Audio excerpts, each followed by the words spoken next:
Hi hello ನಮಸ್ತೆ ಎಲ್ಲರಿಗೂ info media ಜಗತ್ತು ಚಾನಲಿನ ಮತ್ತೊಂದು ವಿಡಿಯೋಗೆ ಸ್ವಾಗತ ಸುಸ್ವಾಗತ. ಸ್ನೇಹಿತರೆ, ಎಲ್ಲರೂ ಹೇಗಿದ್ದೀರಾ? ಎಲ್ಲರೂ ಚೆನ್ನಾಗಿದ್ದೀರಾ ಅಂದ್ಕೊಂಡಿದ್ದೀನಿ. ಹೋಪ್ ನಾನು ಕೂಡ ತುಂಬಾ ಚೆನ್ನಾಗಿದ್ದೀನಿ. ಎಲ್ಲರೂ ಚೆನ್ನಾಗಿದ್ದೀರಾ ಅಂದ್ಕೊಂಡು ಭಾವಿಸ್ಕೊಂಡು ಇವತ್ತಿನ ಒಂದು ವಿಡಿಯೋನ ಶುರು ಮಾಡಿಬಿಡೋಣ. ಇವತ್ತಿನ ಒಂದು ವಿಡಿಯೋದಲ್ಲಿ ವೃಶ್ಚಿಕ ರಾಶಿಯವರಿಗೆ ಸ್ನೇಹಿತರೆ, ನಾಳೆ ಅಂದರೆ ಆಗಸ್ಟ್ 12ನೇ ತಾರೀಕು 2026 ಭೀಮನ ಅಮಾವಾಸ್ಯೆ ಇದೆ ಸ್ನೇಹಿತರೆ. ಭೀಮನ ಅಮಾವಾಸ್ಯೆಯ ನಂತರ ಮತ್ತು ಸೂರ್ಯಗ್ರಹಣದ ನಂತರ ವೃಶ್ಚಿಕ ರಾಶಿಯವರು ಏನೆಲ್ಲ ಬದಲಾವಣೆಗಳನ್ನು ನೋಡಲಿದ್ದೀರಿ, ಯಾವುದರ ಬಗ್ಗೆ ಎಚ್ಚರಿಕೆ ವಹಿಸಬೇಕು ವೃಶ್ಚಿಕ ರಾಶಿಯವರು, ಅದು ನಿಮ್ಮ ವ್ಯಾಪಾರ ವ್ಯವಹಾರದಲ್ಲಿ, ವೃತ್ತಿ ಜೀವನದಲ್ಲಿ, ಹಣಕಾಸಿನಲ್ಲಿ ಮತ್ತು ನಿಮ್ಮ ಆರೋಗ್ಯದ ಬಗ್ಗೆ, ಕೌಟುಂಬಿಕ ಜೀವನದ ಬಗ್ಗೆ ಏನೆಲ್ಲ ಬದಲಾವಣೆಗಳು ಕಂಡುಬರಲಿದೆ, ಯಾವುದರ ಬಗ್ಗೆ ಮುನ್ನೆಚ್ಚರಿಕೆಗಳನ್ನು ತೆಗೆದುಕೊಳ್ಬೇಕು, ವೃಶ್ಚಿಕ ರಾಶಿಯವರು ಏನೆಲ್ಲ ಅದೃಷ್ಟದ ಫಲಗಳನ್ನು ಗಳಿಸಲಿದ್ದೀರಿ ಅನ್ನೋದನ್ನ ಒಟ್ಟಾರೆಯಾಗಿ ಇದೇ ವಿಡಿಯೋದಲ್ಲಿ ತಿಳಿಸ್ಕೊಡ್ತಾ ಹೋಗ್ತೀನಿ ಸ್ನೇಹಿತರೆ. ಇದನ್ನೆಲ್ಲ ಕಂಪ್ಲೀಟ್ ಆಗಿ ತಿಳ್ಕೋಬೇಕು, ಸಣ್ಣ ಪುಟ್ಟ ಪರಿಹಾರಗಳನ್ನೆಲ್ಲ ಫಾಲೋ ಅಪ್ ಮಾಡಬೇಕು ಅಂದರೆ ಎಲ್ಲೂ ಕೂಡ ವಿಡಿಯೋನ ಸ್ಕಿಪ್ ಮಾಡಬಾರ್ದು. ಅಂದರೆ ವಿಡಿಯೋನ ಕಟ್ ಮಾಡಿ ಓಡಿಸ್ಕೊಂಡೋಗಿ ನೋಡ್ತೀನಿ ಅಂದರೆ ಫುಲ್ ಇನ್ಫಾರ್ಮೇಷನ್ ಅರ್ಥ ಆಗಲ್ಲ. ಸೊ ಹಾಗಾಗಿ ಎಲ್ಲ ವಿಡಿಯೋದಲ್ಲೂ ತಿಳಿಸ್ತಾ ಇರ್ತೀನಿ. ಬಿಗಿನಿಂದ ಹೆಂಡ್ ತನಕ ವಿಡಿಯೋವನ್ನು ವಾಚ್ ಮಾಡಿ. ವಿಡಿಯೋದಲ್ಲಿ ಒಳ್ಳೆಯ ಮಾಹಿತಿ ಸಿಕ್ತಿದ್ದಲ್ಲಿ, ಈ ವಿಡಿಯೋ ಯೂಸ್ಫುಲ್ ಅನಿಸಿದ್ದಲ್ಲಿ ವಿಡಿಯೋಗೆ ಲೈಕ್ ಮಾಡೋದನ್ನ ಮರ್ತಿದ್ರೆ ಲೈಕ್ ಮಾಡಿ. ಇನ್ನೂ ನನ್ನ ಚಾನಲ್ನ ಸಬ್ಸ್ಕ್ರೈಬ್ ಮಾಡ್ಕೊಂಡಿಲ್ಲ ಅಂದರೆ ದಯವಿಟ್ಟು ಇನ್ಫಾ ಮೀಡಿಯಾ ಜಗತ್ತಿಗೆ ಸಬ್ಸ್ಕ್ರೈಬ್ ಆಗಿ ನಿಮ್ಮ ಅಭಿಪ್ರಾಯಗಳನ್ನು ಕಮೆಂಟ್ ಬಾಕ್ಸಲ್ಲಿ ತಿಳಿಸಬಹುದು.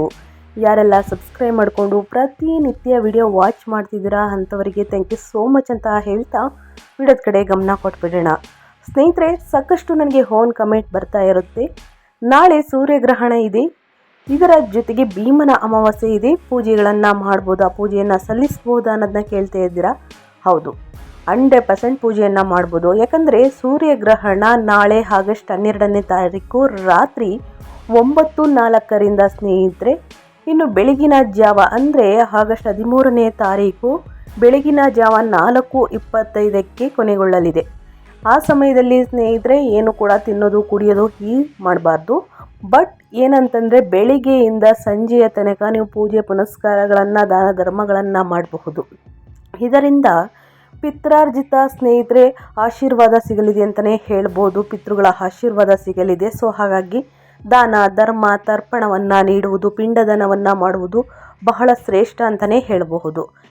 ಜೊತೆಗೆ ಸ್ನೇಹಿತರೆ ಏನೆಲ್ಲ ಪರಿಹಾರವನ್ನು ಮಾಡಿದರೆ ಒಳಿತಾಗಲಿದೆ. ಇನ್ನು ಭೀಮನ ಅಮಾವಾಸ್ಯೆ ಮಹತ್ವವನ್ನು ತಿಳಿಸ್ಕೊಡೋದಾದರೆ ನಂತರ ವೃಶ್ಚಿಕ ರಾಶಿಯವರಿಗೆ ತಿಳಿಸ್ಕೊಡ್ತೀನಿ. ಹಿಂದಿನಿಂದ ಏನೆಲ್ಲ ಬದಲಾವಣೆಗಳು ಕಂಡು ಬರಲಿದೆ ಅನ್ನೋದನ್ನ. ಮೊದಲನೇದಾಗಿ ಆಗಸ್ಟ್ 12, 2026 ಬಂದಿರುವಂತಹ ಭೀಮನ ಅಮಾವಾಸ್ಯೆಯು ಶಿವಪಾರ್ವತಿ ಪೂಜೆಯನ್ನು ಮಾಡಲಾಗುತ್ತದೆ. ದಾಂಪತ್ಯದ ಒಡನಾಟ ಗಟ್ಟಿಗೊಳಿಸಲು ಸ್ನೇಹಿತರೆ ಮತ್ತು ಪೂರ್ವಜರು ಅಂದರೆ ಪಿತೃಗಳ ಆಶೀರ್ವಾದವನ್ನು ಪಡೆಯಲು ಅತ್ಯಂತ ಪವಿತ್ರವಾದಂತಹ ದಿನವಾಗಿದೆ. ಈ ದಿನ ದೇವರಿಗೆ ಸ್ನೇಹಿತರೆ ವಿಶೇಷ ಪೂಜೆಯನ್ನು ಸಲ್ಲಿಸುವುದರಿಂದ ಮತ್ತು ದಾನ ಧರ್ಮವನ್ನು ಮಾಡುವುದರಿಂದ ಜೀವನದಲ್ಲಿ ಧನಾತ್ಮಕ ಶಕ್ತಿ ಹಾಗೂ ಸುಖ ಸಮೃದ್ಧಿ ದೊರೆಯುತ್ತದೆ ಎಂಬ ನಂಬಿಕೆ ಅಪಾರವಿದೆ ಅಂತಲೇ ಹೇಳಬಹುದು.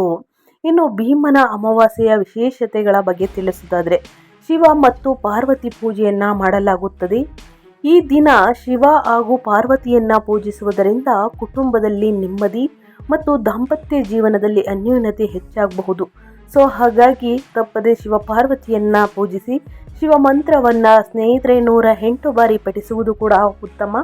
ಇದು ಸೂರ್ಯಗ್ರಹಣದಲ್ಲೂ ಕೂಡ ಸ್ನೇಹಿತರೆ ಶಿವ ಮಂತ್ರವನ್ನು ಜಪಿಸಿ ಸೂರ್ಯನ ನಾಮಗಳನ್ನು ಪಠಿಸುವುದು ಬಹಳ ಉತ್ತಮ ಅಂತಲೇ ಹೇಳಬಹುದು. ಇನ್ನು ಪಿತೃಸ್ಮರಣೆ, ಪೂರ್ವಜರನ್ನ ಮನಸ್ಸಿನಲ್ಲಿ ನೆನೆದು ಪೂಜೆ ಸಲ್ಲಿಸಿ ಸ್ನೇಹಿತರೆ ಮತ್ತು ದಾನ ನೀಡುವುದರಿಂದ ಪಿತೃದೋಷಗಳು ನಿವಾರಣೆಯಾಗುತ್ತದೆ. ಪಿತೃದೋಷಗಳು ಇದ್ದರೆ ಸ್ನೇಹಿತರೆ ಯಾವುದೇ ವ್ಯಾಪಾರ ವ್ಯವಹಾರದಲ್ಲಿ ಅಡಚಣೆ, ಕೌಟುಂಬಿಕ ಜೀವನ ಕೂಡ ಉತ್ತಮವಾಗಿರುವುದಿಲ್ಲ ಸ್ನೇಹಿತರೆ, ಬರೀ ತೊಂದರೆಗಳೇ ಉಂಟಾಗ್ತಾ ಇರುತ್ತೆ. ಸೊ ಹಾಗಾಗಿ ಪಿತೃಗಳನ್ನು ಮನಸ್ಸಿನಲ್ಲಿ ನೆನೆದು ಪೂಜೆಯನ್ನು ಮಾಡಿ ದಾನ ಧರ್ಮಗಳನ್ನು ನೀಡಿ ಸ್ನೇಹಿತರೆ. ಇನ್ನು ಖಗೋಳ ಮಹತ್ವ ಅಂತಲೇ ಹೇಳಬಹುದು. ಈ ದಿನವೇ ಸ್ನೇಹಿತರೆ ಸೂರ್ಯಗ್ರಹಣ ಸಂಭವಿಸುತ್ತಿದ್ದು ಧಾರ್ಮಿಕವಾಗಿ ಇದು ದಾನ ಹಾಗೂ ಜಪತಪಗಳಿಗೆ ಹೆಚ್ಚು ಫಲಪ್ರದವಾದಂತಹ ದಿನವೆಂದು ಪರಿಗಣಿಸಲಾಗಿದೆ.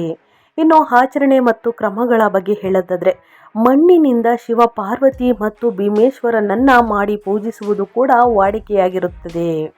ಇನ್ನು ಬ್ರಾಹ್ಮಿ ಮುಹೂರ್ತದಲ್ಲಿ ಅಥವಾ ಸೂರ್ಯೋದಯದ ಸಮಯದಲ್ಲಿ ಪವಿತ್ರ ಸ್ನಾನ ಮಾಡಿ ದಾನ ನೀಡುವುದು ಒಳ್ಳೆಯದು ಸ್ನೇಹಿತರೆ. ಸಾಕಷ್ಟು ಜನರು ಕೇಳ್ತಾ ಇರ್ತೀರಾ, ನಾವು ಪವಿತ್ರ ನದಿಗಳಲ್ಲಿ ಸ್ನಾನ ಮಾಡೋದಕ್ಕೆ ಆಗಲಿಲ್ಲ ಅಂಥವ್ರು ಏನೆಲ್ಲ ಮಾಡಬೇಕು ತಿಳಿಸ್ಕೊಡಿ ಅಂತ ಕೇಳ್ತಿರ್ತೀರಾ.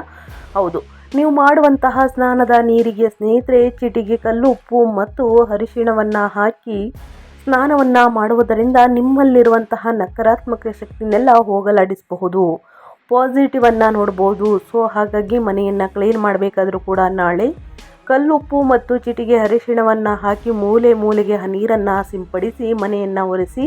ನಿಜವಾಗ್ಲೂ ಸ್ನೇಹಿತರೆ, ನಿಮ್ಮ ಮನೆಯಲ್ಲಿ ಏನಾದರೂ ನೆಗೆಟಿವ್ಸ್ ಇದ್ದರೆ ಅದು ಹೊರ ಹೋಗಲಾಗುತ್ತದೆ. ಸೊ ಹಾಗಾಗಿ ಪಾಸಿಟಿವ್ ವೈಬ್ಸ್ನ ನೋಡಲಿದ್ದೀರಿ ಅಂತಲೇ ಹೇಳಬಹುದು. ಇನ್ನು ಕೌಟುಂಬಿಕ ಕಲಹಗಳು ದೂರವಾಗಿ ಮನಸ್ಸಿನ ಭಯ ಹಾಗೂ ಆರ್ಥಿಕ ಅಡೆತಡೆಗಳು ನಿವಾರಣೆಯಾಗಲು ಪ್ರಾರ್ಥನೆಯನ್ನು ಮಾಡಲಾಗುತ್ತದೆ. ಮತ್ತು ಈ ಒಂದು ಪರಿಹಾರವನ್ನು ಮನೆಯನ್ನು ಕ್ಲೀನ್ ಮಾಡಬೇಕಾದ್ರೆ ಈ ಒಂದು ಪರಿಹಾರವನ್ನು ಮಾಡುವುದರಿಂದ ಸ್ನೇಹಿತರೆ ಕುಟುಂಬದಲ್ಲಿ ಯಾವುದೇ ಕಲಹಗಳು ಆಗುವುದಿಲ್ಲ ಅಂತಲೇ ಹೇಳಬಹುದು. ಜೊತೆಗೆ ಈ ದಿನದಿಂದ ಅಂದರೆ ಆಗಸ್ಟ್ 12ರಿಂದ ವೃಶ್ಚಿಕ ರಾಶಿಯವರಿಗೆ ಏನೆಲ್ಲ ಬದಲಾವಣೆಗಳು ಕಂಡು ಬರಬಹುದು, ಯಾವುದರ ಬಗ್ಗೆ ಮುನ್ನೆಚ್ಚರಿಕೆಗಳನ್ನು ತೆಗೆದುಕೊಳ್ಬೇಕು ಅನ್ನೋದನ್ನ ಕಂಪ್ಲೀಟಾಗಿ ಇದೇ ವಿಡಿಯೋದಲ್ಲಿ ತಿಳಿಸ್ಕೊಡ್ತೀನಿ. ಹೆಚ್ಚು ಫ್ಯಾಮಿಲಿಗೆ, ಫ್ರೆಂಡ್ಸ್ಗೆ ಈ ರಾಶಿಯನ್ನು ಯಾರೆಲ್ಲ ಹೊಂದಿದ್ದಾರೆ ಅವ್ರಿಗೆ ವಿಡಿಯೋವನ್ನು ಶೇರ್ ಮಾಡಿ. ಜೊತೆಗೆ ಸ್ನೇಹಿತರೆ ಓಂ ನಮಃ ಶಿವಾಯ ಅಂತ ಕಮೆಂಟ್ ಬಾಕ್ಸಲ್ಲಿ ಹಾಕಿ. ಶಿವನ ಅನುಗ್ರಹದಿಂದ ನಿಮ್ಮ ಪಾಪ ಕರ್ಮಗಳೆಲ್ಲ ಮುಕ್ತಿಯಾಗಿ ಸ್ನೇಹಿತರೆ ಉನ್ನತ ಆರೋಗ್ಯವನ್ನು ಪಡೆದುಕೊಂಡು ಸುಖ ಸಂಪತ್ತು ಹೆಚ್ಚಳವಾಗಲಿ ಅಂತ ಕೇಳ್ಕೊತಾ ವಿಡಿಯೋದ ಕಡೆ ಗಮನ ಕೊಟ್ಬಿಡೋಣ ಬನ್ನಿ. ಅದೃಶ್ಯ ಅಡಚಣೆಗಳು ನಿರ್ವಹಿಸಿ ಈ ತಿಂಗಳ ಆರಂಭದಿಂದ ನಿಮ್ಮ ರಾಶಿಯ ಅಧಿಪತಿಯಾಗಿರುವಂತಹ ಮಂಗಳನು 8ನೇ ಮನೆಗೆ ಪ್ರವೇಶಿಸುತ್ತಾರೆ. ಇದು ಹಠಾತ್ ಘಟನೆಗಳಿಗೆ ಮತ್ತು ಹಂಚಿಕೆಯ ಸಂಪತ್ತಿನ ಬಗ್ಗೆ ಸಂಭಾವ್ಯ ವಿವಾದಗಳಿಗೆ ಕಾರಣವಾಗುತ್ತದೆ. ಈ ತೀವ್ರ ಬದಲಾವಣೆಗಳನ್ನು ಸಿಟ್ಟಿನಿಂದಲೇ ತಾಳ್ಮೆಯಿಂದ ಎದುರಿಸಬೇಕಾಗುತ್ತದೆ. ಇನ್ನು ಅಧಿಕಾರವನ್ನು ಸ್ವೀಕರಿಸಿ. ತಿಂಗಳ ಮಧ್ಯಭಾಗದಲ್ಲಿ ಸೂರ್ಯಗ್ರಹಣ ಮುಗಿದ ನಂತರ ಸೂರ್ಯನು ನಿಮ್ಮ 10ನೇ ಮನೆಗೆ ಪ್ರಬಲವಾದ ಚಲನೆಯನ್ನು ಮಾಡುವುದರಿಂದ ನಿಮ್ಮ ವೃತ್ತಿಪರ ಸ್ಥಾನಮಾನವು ಗಣನೀಯವಾಗಿ ಹೆಚ್ಚಾಗಬಹುದು. ನಾಯಕತ್ವದ ಜವಾಬ್ದಾರಿಗಳನ್ನು ಸ್ವೀಕರಿಸಿ ಮತ್ತು ಮೇಲಧಿಕಾರಿಗಳಿಂದ ಗಮನಾರ್ಹ ಮನ್ನಣೆಯನ್ನು ನಿರೀಕ್ಷಿಸಿ ಅಂತಲೇ ಹೇಳಬಹುದು. ನಿಮ್ಮ ವಿವೇಕವನ್ನು ಆದಷ್ಟು ನಂಬಬೇಕಾಗುತ್ತದೆ. ಯಾಕಂದರೆ 9ನೇ ಮನೆಯಲ್ಲಿ ಮುಂದುವರಿಯುವಂತಹ ಉಚ್ಚ ಗುರುವಿನಿಂದಾಗಿ ನಿಮ್ಮ ಅದೃಷ್ಟ ಮತ್ತು ಉನ್ನತ ವಿದ್ಯಾಭ್ಯಾಸವು ವಿಸ್ತರಿಸುತ್ತಲೇ ಇರುತ್ತದೆ. ಯಾವುದೇ ಹಠಾತ್ ಕೌಟುಂಬಿಕ ಅಥವಾ ಪಾಲುದಾರಿಕೆಯ ತೊಂದರೆಗಳ ಮೂಲಕ ನಿಮ್ಮನ್ನು ಮುನ್ನಡೆಸಲು ನಿಮ್ಮ ಆಳವಾದಂತಹ ಜ್ಞಾನವನ್ನು ಬಳಸಬೇಕಾಗುತ್ತದೆ ಸ್ನೇಹಿತರೆ. ಇನ್ನು ಅದೇ ರೀತಿ ವೃತ್ತಿ ಜೀವನದಲ್ಲಿ ಏನೆಲ್ಲ ಬದಲಾವಣೆಯನ್ನು ಕಂಡು ಬರಲಿದೆ, ಆಗಸ್ಟ್ 12 ಅಂದರೆ ಭೀಮನ ಅಮಾವಾಸ್ಯೆ ನಂತರ ಅಥವಾ ಸೂರ್ಯಗ್ರಹಣದ ನಂತರ ಏನೆಲ್ಲ ಬದಲಾವಣೆಗಳು ಕಂಡು ಬರಬಹುದು ಅನ್ನೋದನ್ನ ನೋಡೋದಾದರೆ, ನಿಮ್ಮ ವೃತ್ತಿಪರ ಜೀವನದಲ್ಲಿ ಅದ್ಭುತವಾದಂತಹ ಬೆಳವಣಿಗೆಯಾಗುತ್ತದೆ. ವಿಶೇಷವಾಗಿ ತಿಂಗಳ ಉತ್ತರಾರ್ಧದಲ್ಲಿ ಅಂದರೆ ಗ್ರಹಣ ಮುಗಿದ ನಂತರ ಸೂರ್ಯನು ನಿಮ್ಮ 10ನೇ ಮನೆಯಲ್ಲಿ ತನ್ನ ಮೂಲ ತ್ರಿಕೋನಕ್ಕೆ ಚಲಿಸುವುದರಿಂದ ನಿಮ್ಮ ಅಧಿಕಾರ ಮತ್ತು ಸ್ಥಾನಮಾನವು ಸ್ನೇಹಿತರೆ ಹೆಚ್ಚಾಗುತ್ತದೆ. ಇನ್ನು ಮೇಲಧಿಕಾರಿಗಳು ನಿಮ್ಮ ನಾಯಕತ್ವವನ್ನು ಗುರುತಿಸುತ್ತಾರೆ. ಇದು ಬಡ್ತಿಗಾಗಿ ಕೇಳಲು ಅಥವಾ ಪ್ರಮುಖ ಯೋಜನೆಗಳ ಜವಾಬ್ದಾರಿಯನ್ನು ತೆಗೆದುಕೊಳ್ಳಲು ಇದು ಅತ್ಯುತ್ತಮ ಸಮಯವಾಗಿದೆ ಅಂತಲೇ ಹೇಳಬಹುದು.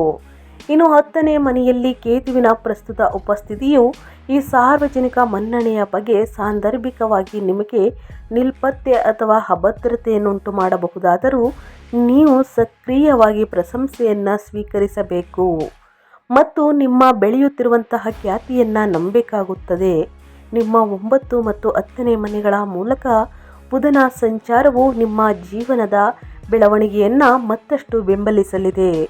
ಆಗಸ್ಟ್ ತಿಂಗಳಲ್ಲಿ ಸ್ನೇಹಿತರೆ ಗ್ರಹಣ ಮುಗಿದ ನಂತರ ನಿಮ್ಮ ಕೆಲಸದ ಸ್ಥಳದ ಸಂವಹನವು ಹೆಚ್ಚು ಕಾರ್ಯತಂತ್ರ ಮತ್ತು ಮನವರಿಕೆ ಮಾಡುವಂತಾಗುತ್ತದೆ ಅಂತಲೇ ಹೇಳಬಹುದು. ಇನ್ನು ನಿಮ್ಮ 8ನೇ ಮನೆಗೆ ಮಂಗಳನ ಪ್ರವೇಶವು ಹಠಾತ್ ಕಚೇರಿ, ರಾಜಕೀಯ ಅಥವಾ ಗುಪ್ತ ಕಾರ್ಯಸೂಚಿಗಳಿಗೆ ಅಗಾಧವಾಗಿ ಪ್ರತಿಕ್ರಿಯೆಗಳ ವಿರುದ್ಧ ಎಚ್ಚರಿಕೆ ನೀಡುತ್ತದೆ ಅಂತಲೇ ಹೇಳಬಹುದು. ಯಾವುದೇ ರಹಸ್ಯ ಕಾರ್ಯಸ್ಥಳದ ಯುದ್ಧಗಳಲ್ಲಿ ತೊಡಗಬೇಡಿ. ಬದಲಿಗೆ ನಿಮ್ಮ ಕ್ರಿಯೆಗಳು ಹಠಾತ್ ನಿರಾಶೆಯಿಂದಲೇ ಜ್ಞಾನದಿಂದ ನಡೆಸಲ್ಪಡುತ್ತವಂತೆ ಖಚಿತಪಡಿಸುತ್ತದೆ. ನೀವು ದೀರ್ಘಕಾಲೀನ ವೃತ್ತಿ ಜೀವನದ ಕಾರ್ಯತಂತ್ರವನ್ನು ಮಾರ್ಗದರ್ಶಿಸಲು 9ನೇ ಮನೆಯಲ್ಲಿ ಉಚ್ಚ ಗುರುವೇ ನೀಡುವಂತಹ ನಿರಂತರ ವಿಸ್ತಾರವಾದ ಅದೃಷ್ಟವನ್ನು ನಂಬಬೇಕಾಗುತ್ತದೆ ವೃಶ್ಚಿಕ ರಾಶಿಯ ವ್ಯಕ್ತಿಗಳು. ಇವಾಗ ಒಂದೊಂದಾಗಿ ತಿಳಿಸೋದಾದರೆ ಸ್ನೇಹಿತರೆ, ನಿಮ್ಮ ಆರ್ಥಿಕ ಸ್ಥಿತಿ ಹೇಗಿರಲಿದೆ? ಲಾಭ ಇದೆಯಾ, ನಷ್ಟ ಇದೆಯಾ? ಅಮಾವಾಸ್ಯೆ ನಂತರ ಹೂಡಿಕೆಯನ್ನು ಮಾಡಬಹುದು ಅನ್ನೋದನ್ನ ಸಾಕಷ್ಟು ಕೇಳ್ತಾ ಇರ್ತೀರ. ಆಗಸ್ಟ್ ತಿಂಗಳಲ್ಲಿ ಹೆಚ್ಚಿನ ಭಾಗದಲ್ಲಿ ಮಂಗಳನು ನಿಮ್ಮ 8ನೇ ಮನೆಯಲ್ಲಿ ಆಕ್ರಮಿಸಿಕೊಂಡಿರುವುದರಿಂದ ನಿಮ್ಮ ಆರ್ಥಿಕ ಗಮನವು ಹಂಚಿಕೆಯ ಸಂಪನ್ಮೂಲಗಳು ಮತ್ತು ಗುಪ್ತ ಸಂಪತ್ತಿನ ಕಡೆಗೆ ಬಲವಾಗಿ ತಿರುಗುತ್ತದೆ. ಈ ಸಂಚಾರವು ತೆರಿಗೆಗಳು, ಪಿತ್ರಾರ್ಜಿತ ಆಸ್ತಿ ಅಥವಾ ಜಂಟಿ ಹೂಡಿಕೆಗಳಿಗೆ ಸಂಬಂಧಿಸಿದ ಹಠಾತ್ ಅನಿರೀಕ್ಷಿತ ವೆಚ್ಚಗಳನ್ನು ಪ್ರಚೋದಿಸಬಹುದು. ನೀವು ಸ್ನೇಹಿತರೆ ಆರ್ಥಿಕ ನಿರ್ಧಾರಗಳನ್ನು ಹಣಕಾಸಿನ ನಿರ್ಧಾರಗಳನ್ನು ಆದಷ್ಟು ತಪ್ಪಿಸಬೇಕಾಗುತ್ತದೆ ಮತ್ತು ಅಪಾಯಕಾರಿ ರಹಸ್ಯ ಸಾಹಸಗಳಿಂದ ನೀವು ಸಂಗ್ರಹಿಸಿದ ಹಣವನ್ನು ತೀವ್ರವಾಗಿ ರಕ್ಷಿಸಬೇಕು. ಈ ಹಠಾತ್ ಒತ್ತಡಗಳ ಹೊರತಾಗಿಯೂ 9ನೇ ಮನೆಯಲ್ಲಿ ಉಚ್ಚ ಗುರುವಿನ ಅದ್ಭುತ ಪ್ರಸ್ತುತತೆಯನ್ನು ಸ್ನೇಹಿತರೆ ನಿಮ್ಮ ಒಟ್ಟಾರೆ ಸಂಪತ್ತಿನ ಸೇಕರಣೆಯು ಭಾರಿ ದೀರ್ಘಕಾಲೀನ ಅದೃಷ್ಟ ಮತ್ತು ಬುದ್ಧಿವಂತ ಹಣಕಾಸು ನಿರ್ವಹಣೆಯಿಂದ ಆಶೀರ್ವದಿಸಲ್ಪಟ್ಟಿದೆ ಅಂತಲೇ ಹೇಳಬಹುದು. ಇಡೀ ತಿಂಗಳನ್ನು ನಿಮ್ಮ 11ನೇ ಮನೆಯಲ್ಲಿ ಕಳೆಯುವ ನೀಚ ಶುಕ್ರನು ನಿಮ್ಮ ಸ್ಥಾಪಿತ ನೆಟ್ವರ್ಕ್ಗಳ ಮೂಲಕ ಸ್ಥಿರವಾದ ಆದರೂ ಅಸಾಧಾರಣವಾದಂತಹ ಆದಾಯವನ್ನು ಒದಗಿಸುತ್ತದೆ. ಆದಾಗ್ಯೂ ಅದರ ನೀಚತ್ವಕ್ಕೆ ಐಷಾರಾಮಿ ವಸ್ತುಗಳ ಮೇಲೆ ಅತಿಯಾಗಿ ಖರ್ಚು ಮಾಡುವುದರ ವಿರುದ್ಧ ಅಥವಾ ಸ್ನೇಹಿತರಿಗೆ ಹಣವನ್ನು ಸಾಲವಾಗಿ ನೀಡುವುದರ ಮೂಲಕ ವಿರುದ್ಧ ಎಚ್ಚರಿಕೆ ನೀಡುತ್ತದೆ, ಏಕೆಂದರೆ ಆ ಹಣವು ಸುಲಭವಾಗಿ ಮರಳಿ ಬರುವುದಿಲ್ಲ. ಸ್ನೇಹಿತರೆ, ಆರಂಭದಲ್ಲಿ ಸ್ವಂತ 8ನೇ ಮನೆಯಲ್ಲಿ ಬುಧನ ಸಂಕ್ಷಿಪ್ತ ಅವಧಿಯು ಹಳೆಯ ಸಾಲಗಳನ್ನು ಪರಿಹರಿಸಲು ಅಥವಾ ನಿಮ್ಮ ದೀರ್ಘಕಾಲೀನ ಉಳಿತಾಯ ಯೋಜನೆಗಳನ್ನು ಮರುರೂಪಿಸಲು ಅತ್ಯುತ್ತಮವಾಗಿದೆ ಅಂತಲೇ ಹೇಳಬಹುದು. ಯಾವುದೇ ಊಹಾತ್ಮಕ ಹೆಚ್ಚಿನ ಅಪಾಯದ ಲಾಭಗಳಿಗಿಂತ ಸಂಪೂರ್ಣ ಭದ್ರತೆಗೆ ಆದ್ಯತೆ ನೀಡಬೇಕಾಗುತ್ತದೆ. ನೀವು ಸಾಲವನ್ನು ಕೊಟ್ಟು ಅದರಿಂದ ಬಡ್ಡಿಗೆ ಆಸೆ ಮಾಡಿದ್ರೆ ಸ್ನೇಹಿತರೆ ಅದು ಹಿಂತಿರುಗಿ ಹಣನೂ ಕೂಡ ಬರುವುದಿಲ್ಲ ಅಂತಲೇ ಹೇಳಬಹುದು. ಸೊ ಐಷಾರಾಮಿ ವಸ್ತುಗಳನ್ನು ಖರೀದಿ ಮಾಡುವುದಕ್ಕೆ ನೀಚ ಸ್ಥಿತಿಯಲ್ಲಿರುವಂತಹ ಶುಕ್ರ ಸ್ನೇಹಿತರೆ ಮುಂದೂಡ್ಬೋದು, ಆದರೆ ಐಷಾರಾಮಿ ವಸ್ತುಗಳನ್ನು ಖರೀದಿ ಮಾಡುವುದಕ್ಕೆ ಈ ತಿಂಗಳು ಉತ್ತಮವಲ್ಲ. ತಿಂಗಳ ಹಠಾತ್ ಆರ್ಥಿಕ ಬದಲಾವಣೆಗಳನ್ನು ನ್ಯಾವಿಗೇಟ್ ಮಾಡಲು ನಿಮ್ಮ ಜನ್ಮ ವೃಶ್ಚಿಕ ಚಾಣಾಕ್ಷತೆಯನ್ನು ನಂಬಿರಿ ಸ್ನೇಹಿತರೆ. ನಿಮ್ಮ ಬುದ್ಧಿಯನ್ನು ಉಪಯೋಗಿಸಿ ಯಾವುದಾದ್ರೂ ವಸ್ತುಗಳನ್ನು ಖರೀದಿ ಮಾಡಬೇಕೋ ಬೇಡವೋ, ಮುಂದಿನ ದಿನಗಳಲ್ಲಿ ಉಳಿತಾಯಕ್ಕೆ ಹೂಡಿಕೆಯನ್ನು ಮಾಡಬೇಕು ಅನ್ನೋದನ್ನ ಯೋಚಿಸಿ ನಿರ್ಧಾರಗಳನ್ನು ತೆಗೆದುಕೊಳ್ಳಿ.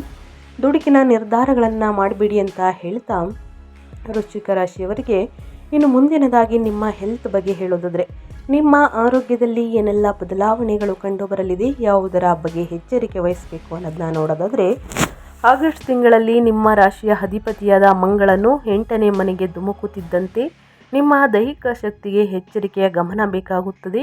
ಈ ಸಂಚಾರವು ಹಠಾತ್ ಅನಿರೀಕ್ಷಿತ ಅಪಘಾತಗಳು, ಸಣ್ಣ ಪುಟ್ಟ ಶಸ್ತ್ರಚಿಕಿತ್ಸೆಗಳು ಅಥವಾ ರಕ್ತಕ್ಕೆ ಸಂಬಂಧಿಸಿದ ಸಮಸ್ಯೆಗಳು ಉಲ್ಬಣವನ್ನು ತರಬಹುದು. ನೀವು ಬೇಜವಾಬ್ದಾರಿಯ ದೈಹಿಕ ಚಟುವಟಿಕೆಗಳನ್ನು ತಪ್ಪಿಸಬೇಕು ಮತ್ತು ಸ್ನೇಹಿತರೆ ನಿಮ್ಮ ದೈನಂದಿನ ದಿನಚರಿಯಲ್ಲಿ ಸುರಕ್ಷತೆಗೆ ಆದ್ಯತೆ ನೀಡಬೇಕಾಗುತ್ತದೆ. ಜೊತೆಗೆ ನಿಮ್ಮ 4ನೇ ಮನೆಯಲ್ಲಿ ವಕ್ರ ರಾಹುವಿನ ನಿರಂತರ ಉಪಸ್ಥಿತಿಯು ನಿಮ್ಮ ಭಾವನಾತ್ಮಕ ಶಾಂತಿಗೆ ಭಂಗ ತರುವುದನ್ನು ಮುಂದುವರಿಸುತ್ತದೆ. ಇದು ಮನೆಯಲ್ಲಿ ಎದೆ ಬಿಗಿತ ಅಥವಾ ಆತಂಕದಿಂದ ಉಂಟಾಗುವ ನಿದ್ರೆಹೀನತೆಗೆ ಕಾರಣವಾಗಬಹುದು. ಅದೃಷ್ಟವಶಾತ್ ನಿಮ್ಮ 9 ಮತ್ತು 10ನೇ ಮನೆಗಳ ಮೂಲಕ ಸೂರ್ಯನ ಬಲವಾದ ಸಂಚಾರವು ಅತ್ಯುತ್ತಮ ತಿರುಳು ಶಕ್ತಿ ಮತ್ತು ಚೇತರಿಕೆಯ ಶಕ್ತಿಯನ್ನು ಒದಗಿಸುತ್ತದೆ. ಉನ್ನತ ಶಿಕ್ಷಣ ಅಥವಾ ಆಧ್ಯಾತ್ಮಿಕ ಅಭ್ಯಾಸಗಳಲ್ಲಿ ತೊಡಗಿಸಿಕೊಳ್ಳುವುದು ನಿಮ್ಮ ನರಮಂಡಲವನ್ನು ಆಳವಾಗಿ ಶಾಂತಗೊಳಿಸುತ್ತದೆ ಎಂದು ನೀವು ಕಾಣುತ್ತೀರಿ ಸ್ನೇಹಿತರೆ. ಇನ್ನು ಅದೇ ರೀತಿ ನಿಮ್ಮ 5ನೇ ಮನೆಯಲ್ಲಿ ಮುಂದುವರಿಯುವಂತಹ ವಕ್ರ ಶನಿಯು ನಿಮ್ಮ ಆಹಾರ ಮತ್ತು ಜೀರ್ಣಕ್ರಿಯೆಗೆ ಸಂಬಂಧಿಸಿದಂತೆ ಕಟ್ಟುನಿಟ್ಟಾದ ಶಿಸ್ತನ್ನು ಬಯಸುತ್ತದೆ. ಹೊಟ್ಟೆಯ ಅಸ್ವಸ್ಥತೆಯನ್ನು ತಡೆಯಲು ಭಾರವಾದಂತಹ ಮಸಾಲೆಯುಕ್ತ ಆಹಾರವನ್ನು ತಪ್ಪಿಸಿ ನಿಮ್ಮ ಒತ್ತಡದ ಮಟ್ಟವನ್ನು ಉದ್ದೇಶಪೂರ್ವಕವಾಗಿ ನಿರ್ವಹಿಸುವ ಮೂಲಕ ಮತ್ತು ಹಠಾತ್ ದೈಹಿಕ ಅಪಾಯಗಳನ್ನು ತಪ್ಪಿಸುವ ಮೂಲಕ ನೀವು ಈ ತಿಂಗಳು ತೀವ್ರವಾದ ಪರಿವರ್ತನಾಶೀಲ ಶಕ್ತಿಗಳನ್ನು ಸುರಕ್ಷಿತವಾಗಿ ನ್ಯಾವಿಗೇಟ್ ಮಾಡಬೇಕಾಗುತ್ತದೆ. ಆದಷ್ಟು ಹೊರಗಿನ ತಿಂಡಿ ತಿನಿಸುಗಳನ್ನು, ಮಸಾಲೆ ಭರಿತ ಊಟವನ್ನು ಮಾಡುವುದನ್ನು ಕಡಿಮೆ ಮಾಡಬೇಕಾಗುತ್ತದೆ. ಇದರಿಂದ ನಿಮ್ಮ ಹೆಲ್ತ್ ಬಹಳಷ್ಟು ಹಾಳಾಗಬಹುದು. ಇನ್ನು ವಾಹನಗಳನ್ನು ಚಾಲನೆ ಮಾಡುವುದಕ್ಕೆ ಹೋಗಬೇಡಿ. ಅಮಾವಾಸ್ಯೆ, ಹುಣ್ಣಿಮೆ ಮತ್ತು ಸೂರ್ಯಗ್ರಹಣದ ಸಮಯದಲ್ಲಿ ಬಹಳಷ್ಟು ಎಚ್ಚರಿಕೆ ವಹಿಸಿ.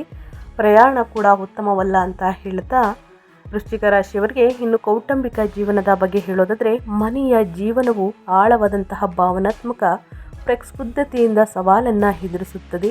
ಪ್ರಾಥಮಿಕವಾಗಿ ನಿಮ್ಮ 4ನೇ ಮನೆಯಲ್ಲಿ ರಾಹುವಿನ ವಕ್ರ ಪ್ರಯಾಣವು ಮುಂದುವರಿಯುತ್ತಿರುವುದರಿಂದ ಈ ನಡೆಯುತ್ತಿರುವಂತಹ ಸಂಚಾರವು ಮನೆಯಲ್ಲಿ ಅನಿರೀಕ್ಷಿತ ಆತಂಕದ ವಾತಾವರಣವನ್ನು ಸೃಷ್ಟಿಸುತ್ತದೆ. ಇದರಿಂದಾಗಿ ನಿಜವಾದ ಭಾವನಾತ್ಮಕ ಶಾಂತಿಯನ್ನು ಕಂಡುಹಿಡಿಯುವುದು ಕಷ್ಟವಾಗಬಹುದು. ಹೆಚ್ಚುವರಿಯಾಗಿ ನಿಮ್ಮ 8ನೇ ಮನೆಯಲ್ಲಿರುವಂತಹ ಮಂಗಳನು ಹಂಚಿಕೆಯ ಹಣಕಾಸು ಮತ್ತು ಗುಪ್ತ ಕುಟುಂಬದ ರಹಸ್ಯಗಳ ಬಗ್ಗೆ ನಿಮ್ಮ ಸಂಗಾತಿಯೊಂದಿಗೆ ತೀವ್ರವಾದ ವಾದಗಳಿಗೆ ಕಿಡಿ ಹಚ್ಚಬಹುದು. ಈ ತೀವ್ರವಾದ ವಿವಾದಗಳು ನಿಮ್ಮ ಕುಟುಂಬದ ಸಾಮರಸ್ಯಕ್ಕಾಗಿ ಶಾಶ್ವತವಾಗಿ ಹಾನಿಯಾಗದಂತೆ ತಡೆಯಲು ನೀವು ರಹಸ್ಯ ನಡವಳಿಕೆಯನ್ನು ಪ್ರಜ್ಞಾಪೂರ್ವಕವಾಗಿ ತಪ್ಪಿಸಬೇಕಾಗುತ್ತದೆ ಮತ್ತು ಪಾರದರ್ಶಕ ಶಾಂತ ಸಂವಹನವನ್ನು ಅಭ್ಯಾಸ ಮಾಡಬೇಕಾಗುತ್ತದೆ. ಈ ಕೌಟುಂಬಿಕ ಉದ್ವಿಗ್ನತೆಗಳ ಹೊರತಾಗಿಯೂ ವಿಸ್ತೃತ ಕುಟುಂಬ ಮತ್ತು ತಂದೆಯ ವ್ಯಕ್ತಿಗಳೊಂದಿಗೆ ನಿಮ್ಮ ಸಂಬಂಧಗಳು ನಂಬಲಾಗದಷ್ಟು ಬಲವಾಗಿರುತ್ತದೆ ಸ್ನೇಹಿತರೆ. ಇದನ್ನು 9ನೇ ಮನೆಯಲ್ಲಿ ಉಚ್ಚ ಗುರುವು ರಕ್ಷಿಸುತ್ತದೆ ಅಂತಲೇ ಹೇಳಬಹುದು.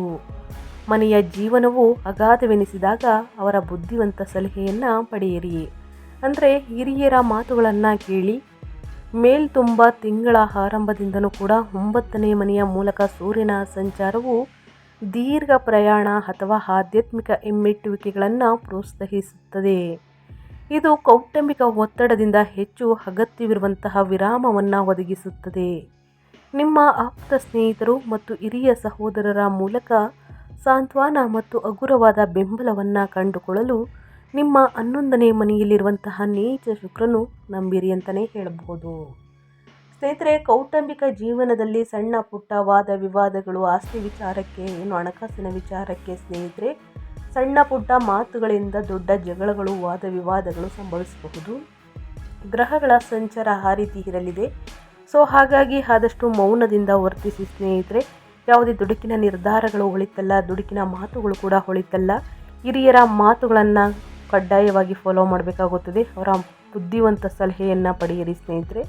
ಸಮಸ್ಯೆಗಳೆಲ್ಲವೂ ಬಗೆಹರಿಯಲಿದೆ ಅಂತ ಹೇಳ್ತಾ ಈ ತಿಂಗಳಲ್ಲಿ ಅನುಸರಿಸಬೇಕಾದ ಜ್ಯೋತಿಷ್ಯದ ಪರಿಹಾರಗಳನ್ನು ತಿಳಿಸ್ಕೊಡ್ತೀನಿ. ಅಮಾವಾಸ್ಯೆ ದಿನ ಸ್ನೇಹಿತರೆ ಈ ಪರಿಹಾರವನ್ನು ಅನುಸರಿಸಬಹುದು, ಅಥವಾ ಸೂರ್ಯಗ್ರಹಣ ಅಮಾವಾಸ್ಯೆ ಮುಗಿದ ನಂತರನೂ ಕೂಡ ಈ ಪರಿಹಾರವನ್ನು ಅನುಸರಿಸಿ. ಕಷ್ಟ, ಸಮಸ್ಯೆ, ಅಡಚಣೆ ಎಲ್ಲವೂ ಕೂಡ ಸಂಪೂರ್ಣವಾಗಿ ನಿವಾರಣೆಯಾಗಲಿದೆ. ಮೊದಲನೇದಾಗಿ ಸೂರ್ಯ ದೇವರಿಗೆ ಅಗ್ರ್ಯವನ್ನು ನೀಡಿ ಸ್ನೇಹಿತರೆ. ಬೆಳಗ್ಗೆ ಬುಧವಾರದ ದಿನ ಆದಿತ್ಯ ಹೃದಯ ಸ್ತೋತ್ರವನ್ನು ಹೇಳಿ. ಯಾವುದೇ ಅಡಚಣೆಗಳು, ತೊಂದರೆಗಳಿದ್ದರೆ ನಿವಾರಣೆಯಾಗಲಿದೆ.